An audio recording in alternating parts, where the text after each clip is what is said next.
Not pulling out of my driveway. We all know what that means. It's time for another Drive to Work, Coronavirus Edition. Okay, guys, welcome. So today, we're talking all about angels. So I'm going to start from the very beginning and just share a lot of stories about angels along the way. Okay, so the very first angel shows up, in fact, in Alpha, which was Sarah Angel. That's the very first angel. I think Richard liked the idea of a battle angel. In fact, the reason it's called Sarah Angel is the Sarah comes from serrated, like a sword. Serrated means something that's got rough edges to it so it can cut. But anyway, I think Richard just liked the idea of this battle angel. As people know, angels become the white iconic. But as you'll see, it took a little while actually before just angels being a regular white thing was a normal thing. It's funny as I look back, I think of angels being a thing from the Magic's beginning because of Sarah Angel, but it is actually not. So I'm going to walk through that a little bit.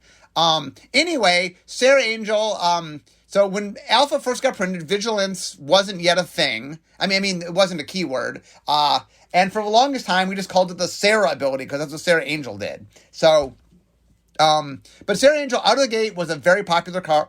Part of it was pretty strong. One of the things about early Magic is the power level of creatures was actually pretty low. The power level of spells was high, but the power level of creatures was a lot lower. In fact, there's not a lot of creatures. In fact, I don't even know if there is a creature in Alpha that for power level reasons can't be reprinted. I mean, there's restricted lists and other reasons why it can't be, but like from a power level standpoint, I'm not sure. I mean, anyway, it was one of the more powerful creatures in Alpha. In fact, so the very first sort of made deck called The Deck by Brian Weissman actually made use of Sarah Angel because I think it had stasis in it and it locked down things. But Sarah Angel had vigilance, so it didn't tap. And so that ended up, I don't think there weren't a lot of Sarah Angels in that deck, one or two. But anyway, Sarah Angel, Alpha comes out, Sarah Angel, instant hit. People love Sarah Angel. Sarah Angel was beloved from the very beginning. So interesting, the next angel does not show up for a year.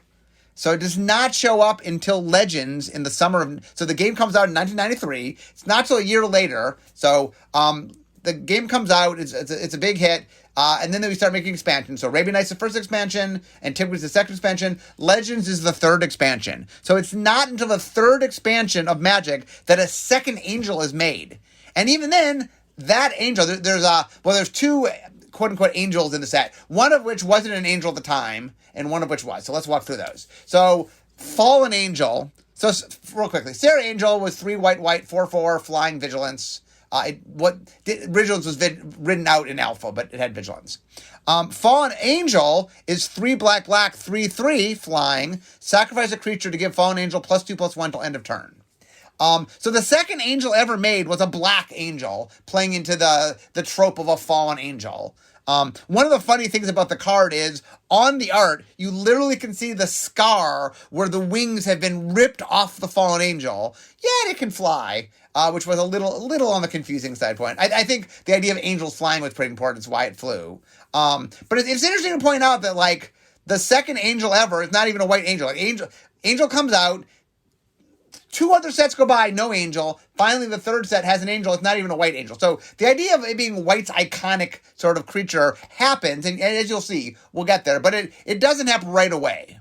The other quote-unquote angel in Legends was Gabriel Angelfire. 3 white, green for 4/4. During your upkeep, Gabriel gains one of the following abilities until your next upkeep: Flying, First Strike, Trample, or Rampage. Now, it has angel in his name. He had wings in his art. But it was just Summon Legend, because back then, you only could have one creature type, and Legend was a creature type, not a super type. So we would later come back and say that it's an angel, but it wasn't even creature type angel at the time. I mean, it had angel in its name. Clearly, it was flavored angel-ish. Okay, but the second white angel, so a fine trivia question, is Sarah Angel is the first white angel. What was the second white angel? And what was the gap of time between the first white angel? I mean, Gabriel Angelfire later got errated to be an angel. It's part white. But I mean, as far as mono white, what is the second ever mono white angel? And the answer is Seraph, which shows up in Ice Age. So it costs 6 and a white for a 4/4 flying creature. At the end of a turn in which any creature is damaged by Seraph and put into the graveyard, put that creature directly into play under your control as though it were just summoned. If you lose control of Seraph, or if Seraph leaves play, bury the creature. So once again, this is a weird card. In that white doesn't really steal things, although I guess you could argue it's reanimating things, sort of. But anyway, this was a weird creature. It was expensive, but it was an angel. It flew. But anyway, it's interesting to note that this is where you can start seeing Seraph is where we make an angel in Ice Age, and then we get to Alliances. So after Ice Age was Homelands, but after Homelands was Alliances. So Alliances had a sustaining spirit that was Summon Guardian. So it wasn't even technically, once again, an angel creature type, although we later made it an angel. So it's not until we get to Mirage. But Ice Age has an angel. Like there's a white angel in Ice Age. I think that came from Seraph Angel was just very popular. People liked Seraph Angel. So I think Seraph was, okay, people like Seraph Angel, let's make our own white angel. Like I said, Sustaining Spirit, well, not an angel in creature type at the time, was at least in flavors. I mean, it's got wings and stuff. So then we get to Mirage, Malise Spirit. It's another angel, summon angel, but back when creature type said summon. So it was a 3 white for a 3/3 flying creature with protection from black. So the interesting thing is, from very early on, you'll notice that Seraph Angel, Fallen Angel, Gabriel Angel Fire, Seraph, Malise Spirit, all these fly. We established very early on that, well, what's unique about an angel? Angels fly, right? So pretty much, with a few exceptions, like Sustaining Spirit actually doesn't fly, although once again, it wasn't even keyworded as an angel. It wasn't even creature typed as an angel at the time. So angels kind of flow. And then the other thing was, we kind of got into this thing where, barring Gabriel Angel Fire, that where angels just started being female. I think Richard had really liked the imagery, and it just sort of played, in the Bible, I think actually the angels are all male, but it was sort of our take on angels, sort of this battle warrior, female battle warrior angel. So for a long, long time, like I said, with a few rare exceptions, and later on we'll get to some angels that are actually male, but for a long time our angels were female, solely female. So we make Malise Spirit in... Oh, the other thing you'll notice, by the way, is they definitely have some sense of aggression and protection. As you start making the angels, you'll see that angels kind of... They're battle angels, so they fight. And also, you're starting to see that they have some protection abilities, like protection from black. So Malise Spirit is Mirage, and then Visions has Archangel, which is 5 white flying, 5/5, and it doesn't tap to attack. It's Vigilance. So that just sort of a bigger Seraph Angel. So now you can start to see, this is where we're starting to say, oh, a white angel is a thing. Ice Age has a white angel. Mirage has a white angel. Visions has a white angel. Tempest coming up, we'll have a white angel. I'll get to that in a second. But we're starting to see, like, okay, it took a couple years. Angel became White's iconic pretty fast.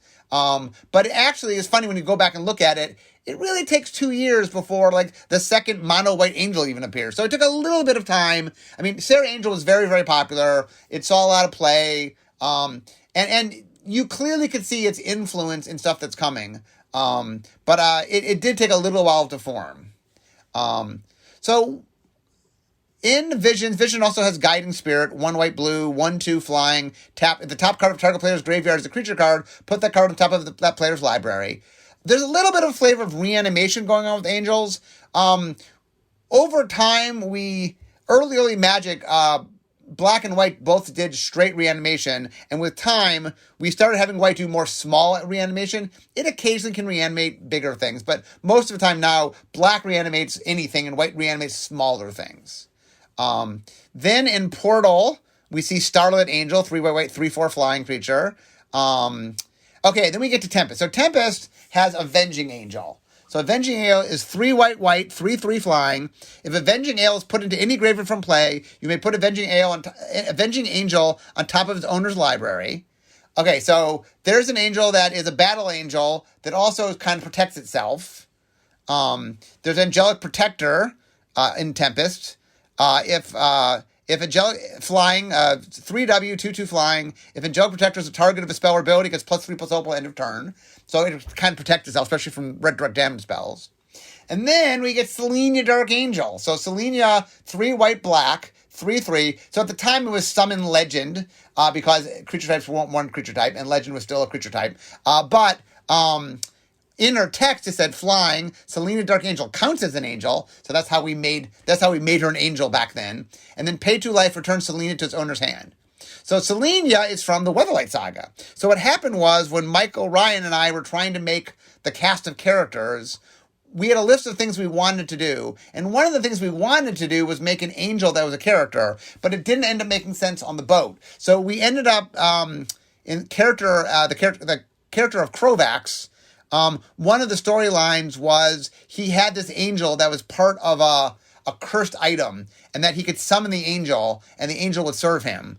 And he fell in love with the angel. And then he let the angel go.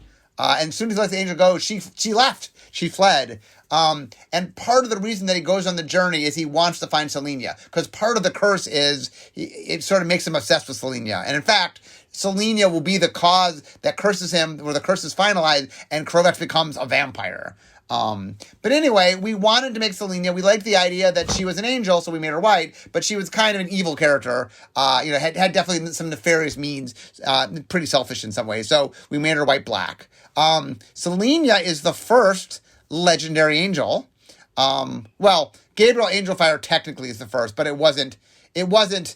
I mean, while it was angel in flavor, the first one that, as we published it, was an angel. Like I said, it says counts as an angel, which is the weird way we had it counted as an angel back in the day. But anyway, Selenia is the first we designed it to be and printed as a legendary angel. So what happens at this point, we've now started to establish angels are a pretty iconic thing. Like I said, if you look at all the large sets, Ice Age, Mirage, Tempest, that's, 3 years of sets. If a large set comes out and there's an angel there, and even some smaller sets like Visions and stuff have their angel in them. So we really are starting to establish what's going on. Okay, next we get to Stronghold, Warrior Angel. 4 white for a 3/4 flying angel. For each 1 damage Warrior Angel deals, gain 1 life.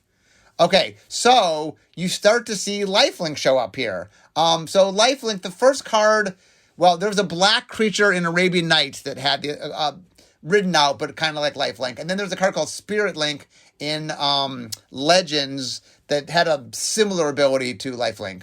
But anyway, we like the idea. This is us starting to tie the idea of maybe angels to life. You'll see a lot of one of the things because white. Whenever you have a creature that you're doing a lot of, you want to give some identity to it mechanically, but give yourself some space. So angels can be warriors, so they can be good at fighting. They tend to fly almost always. They can be protective. They can protect you. They can protect your things. They can protect themselves. And also we've tied them a bit to life gain. So you see stuff like Lifelink or Life Gain or things that care about life start to show up. So next, in Portal, this must be Second Age, Angel of Fury, Angel of Mercy. So 4 white for 3/5 flying angel. If Angel of Fury is put into your graveyard from play, you may choose to shuffle Angel of Fury into your library. In Angel of Mercy, 4 and white flying, when Angel of Mercy comes into play from your hand, you gain 3 life. Angel of Mercy is one of those cards. I think we've reprinted it quite a bit. Yes, we have. So it started in Portal Second Age, but started in 1999, Invasion, 8th edition, 9th edition, 10th edition. It ended up being a kind of nice, clean, simple, cool angel. The idea that it comes and it kind of heals you, the player, by giving you life. Okay, so then we get to Urza's Saga. Okay, so probably the most famous one from Urza's Saga is Herald of Sarah. 2 white for a 3/4 flying echo. Attacking does not cause Herald of Sarah tap. So it's got flying and vigilance with echo. Now the weird thing here is kind of funny. It's slightly cheaper than Sarah Angel. So essentially it's a 3/4 Sarah Angel. So Sarah Angel's 4/4. But for 1 less mana. But you got to pay the echo. You have to pay the cost again. So it's not particularly a strong creature. But it's definitely us. You can see that we start modeling like this is a rare angel. You start to see that one of the things we're doing is expecting for a rare angel to show up. Now, Urza's Saga, interestingly, also has a bunch of lower rarity angels. There's Angelic Page at common. 1 white, flying 1/1, tap target attacking creature gets +1/+1 to end of turn. There's Voice of Grace and Voice of Law, which were 2 uncommons. They both were 3W 2/2s that had protection from a color. Voice of Grace had protection from black. Voice of Law had protection from red. So that's white's enemies. So you see protection is a big thing that starts showing up. I'm going to start skipping around here a little bit just because I don't need to talk about every angel. The next one of note is Radiant Archangel, which shows up in Urza's Legacy. Urza's Legacy.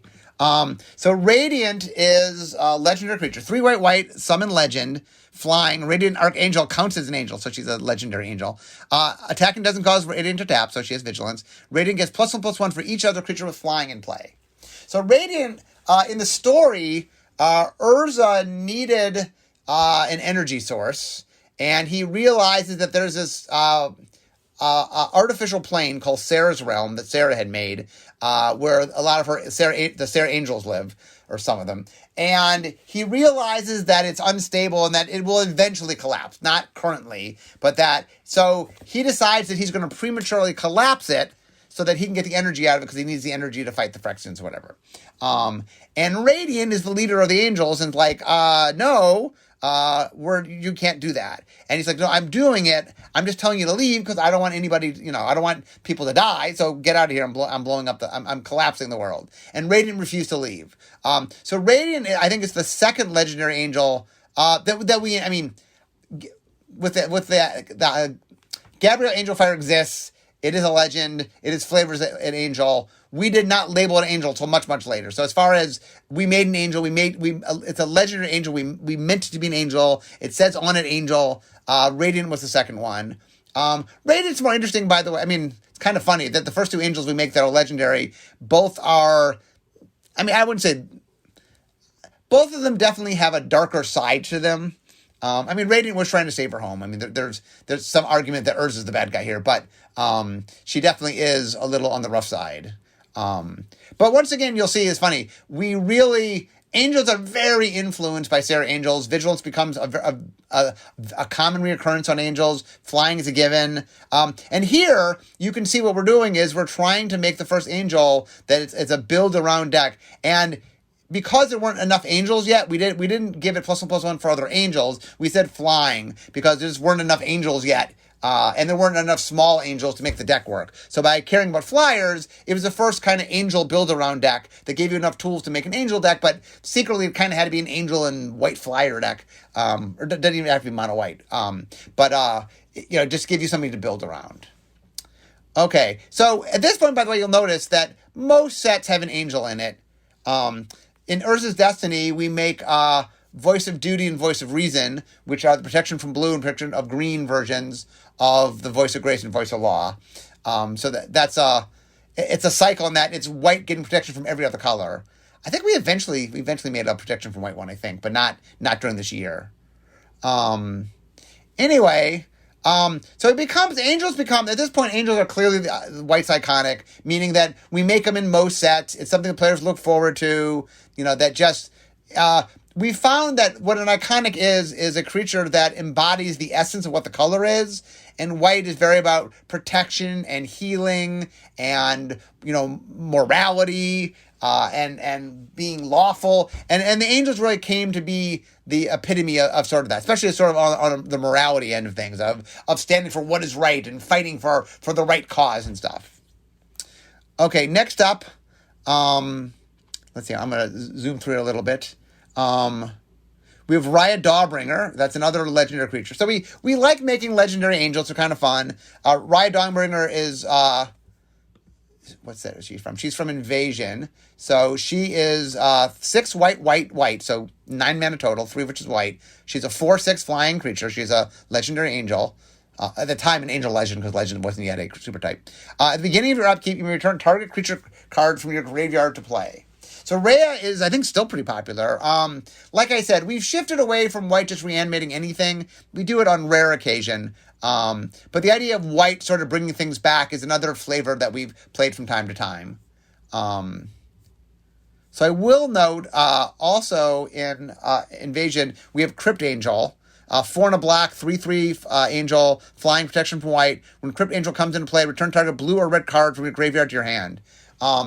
This is the second black angel we make. So clearly since then, there's a lot of white angels. There's some gold cards that are white and another color.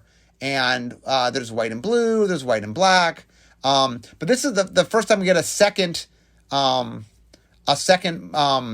mono black angel happens in Invasion. And I think black is the second color that you most often see angels in. It's second by a big gap. But something about dark angels, there's definitely a lot in Resonant of dark angels. By the way, I did forget something. In Prophecy, I forgot that we made Copperleaf Angel. This is the first artifact angel that's not a colorless angel.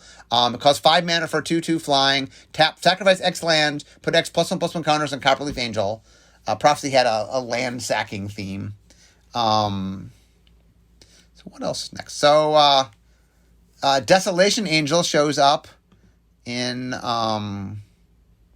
Apocalypse. So 3 black for 5/4 angel flying. It's got kicker white. When Desolate Angel comes into play, destroy all lands you control. If you pay the kicker cost, destroy all lands instead. So the idea is it's a 5 mana 5/4 that destroys all your lands. But if for 7 mana for 3 black, white, it becomes a 5/4 that destroys everybody's lands.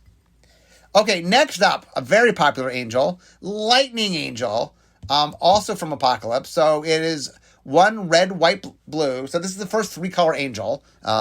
First 3-color angel and first legendary 3-color angel. So it's a 3/4 flying haste. Attacking doesn't cause lightning. Vigilance. It's got flying, haste, and vigilance. You know, by the way, it's red, white, and blue. Red is the color of haste. White is the color of vigilance, and blue was the main color of flying. I understand the white also has some flyers. But anyway, the idea is there's 3 abilities, and each ability can tie to one of the colors. It's not as clean as possible because flying definitely overlaps white and blue quite a bit. Next, we have a Wayward Angel. Wayward Angel was in Odyssey. 4 white, so 5 mana, 6 mana total, 2 which is white. 4/4 flyer, vigilance. Threshold, Wayward Angel gets +3/+3 and is black, has trample, and has at the beginning of your upkeep, sacrifice a creature. So you can see us messing around with Threshold we used to be transformational. And so Threshold meant that if you have 7 or more cards in your graveyard. And so the idea was this was an angel that falls and becomes a dark angel. And so you definitely see some of that. Okay, the next angel of note is a Chroma, Angel of Wrath. So this is from Onslaught. I think it's actually, does she show up in Legion? She shows up in Legions, the middle set. The Legions is the all creature set. So a Chroma, Angel of Wrath, 5 white, so 8 mana total, 3 it's white, 6/6, flying, first strike, trample, haste, vigilance, protection from black, protection from red. Vigilance was written out at the time, for those that care. So what happened was we went through a big fight on a Chroma. In the story, she is the antagonist, Ixidor, dreams her up. And she has a giant fight against Phage. And the idea is Phage kills anything she touches. Kamal's sister Jessica gets turned into Phage. Anyway, there's a giant fight. They end up getting merged together. But anyway, the idea of a Chroma was that she couldn't die because she didn't really exist. She didn't live. So if she got killed, she can get reborn. So I fought really hard for her to have a completely different ability and play into the story because I loved the idea of the woman with the deadly touch and the woman that can't be killed, the angel that can't be killed. But I lost that fight. We ended up making what we call a kitchen sink card, which has lots and lots of abilities. It's the first time we had made this kind of kitchen sink card, and it was crazy popular. We actually did a survey at one point where we had 64 of the top legendary creatures fight off against each other in a head-to-head. Every day people would vote. And anyway, the winner was a Chroma. So people liked a Chroma. Okay, next up, Platinum Angel. So this is Mirrodin. So Platinum Angel is an artifact, our second artifact angel. 7/4/4, artifact creature angel, flying. You can't lose the game and your opponent can't win the game. So the story of this card is we commissioned the art before we knew what the card was going to do. We said, we're on Metal World. You know what? It'd be awesome. What's more iconic let's make an angel and make a metal angel. So we loved the idea. We commissioned the art. We had no idea what we were going to do with it when we commissioned the art, but we're like, hey, we'll figure it out. And then we came up with this idea of can't lose the game. And it seemed like very splashy and very sexy. And so that became the Platinum Angel. Next up, Razia. So Razia is from Razio Boros Archangel. 4 red, red, white, white, 6/3, legendary creature, angel. Flying, vigilance, haste. Tap. The next 3 damage to be dealt to target creature you control this turn is dealt to another target creature instead. So she redirects damage. So when we made Ravnica, one of the things we wanted to do is make sure that the guilds had some definition to them. And so what we said is, well, if every guild has access to all the creatures, it'll feel very samey. So we said, okay, instead of every white guild having access to angels, what if we limit it? So we limited it to 2. We said the Boros could have angels, and we said the Orzhov could have angels. That sort of made sense. It felt like angels are kind of like these warriors. Well, let's give it to the warrior race, the Boros. And angels have the sort of dark side. Well, let's give them to the Orzhov that has that sort of dark side. So Razia was made, and then what was the middle set? In Guild Pact. In Guild Pact, we made Angel of Despair. 3 white, white, black, black, 5/5 flying. When Angel of Despair comes into play, destroy target permanent. This is also a pretty popular card. But you can see we sort of make like Razia and the Angel of Despair of really cementing that these are the 2 guilds that you can see angels in on Ravnica. Okay, next up, Sarah Avenger. So this is in Time Spiral. White, white, 3/3. You can't play Sarah Avenger during your first, second, or third turns of the game. Flying vigilance. So one of the themes of Time Spiral was time. So we like the idea that this creature was limited by time. It was very cheap, but you couldn't play it early. Anyway, I like this design. This one didn't end up seeing as much play as I was hoping it would. It saw some play, but okay. Next, Malak of the Dawn. 2 white, white for a 2/4 flying angel. White, white, white, regenerate Malak of the Dawn. This is a weird card. I talked about this in my color shifting. So this is the card Ghost Ship, shifted over into white in Planar Chaos, and white was the color regeneration in Planar Chaos in that color pie. So it was just a very weird, quirky card. Okay, also showing up in Planar Chaos was Akroma, Angel of Fury. So we took some famous legendary creatures and did what ifs with them. So this is, Angel of Wrath already was a weird white card that had the word wrath in it, which is like anger, which is more of a red thing. So what if she got a little angrier? So 5 red, red, red, 6/6. Legendary creature, angel. Akroma, Angel of Fury, can't be countered. Flying, trample, protection from white, protection from blue. It's got fire breathing, so it gets red mana for +1, +0, end of turn. And it's got morph for 3 red, red, red. So the idea is we wanted to make a red version of it. We made it cost the same, so it's 5 and 3 colored mana, the red rather than white. And then we sort of lined it up and okay, it has certain abilities. It had flying and trample.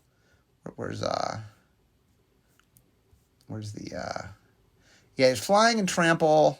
But then it had protection from colors, but it's the opposite of it color rather than protection. The white one had protection from black and red. So this is white and blue because the opposite of red. But anyway, we also, we gave it morph. So even though it had an 8 mana cost, you could actually get it a little bit cheaper. But the reason that we made the Akroma, by the way, was, when Akroma won the head-to-head thing we had done, we decided that what we were going to do was somehow have Akroma show up all through Time Spiral. So Akroma was on the bonus sheet, the time-shifted sheet in Time Spiral. An alternate version of her was made in Planar Chaos, and the memorial to her that granted all the abilities of the original Akroma to all your creatures was made in Future Sight. So I thought that was pretty cool. Okay, well, I'm almost to my desk here. So let's see. Let me look real quickly to see if any other angels that I want to... Oh, Baneslayer Angel. Okay, Baneslayer seems a good place to wrap up for now of my angel side. Maybe I'll see what people think of this. Maybe I'll do Angels Part 2 if people want to hear more about angels. But But anyway, I'm going to end with Baneslayer Angel. So Baneslayer Angel, 3 white, 5/5, flying, first strike, lifelink, protection from demons and from dragons. It was in M10, 2010, Magic 2010.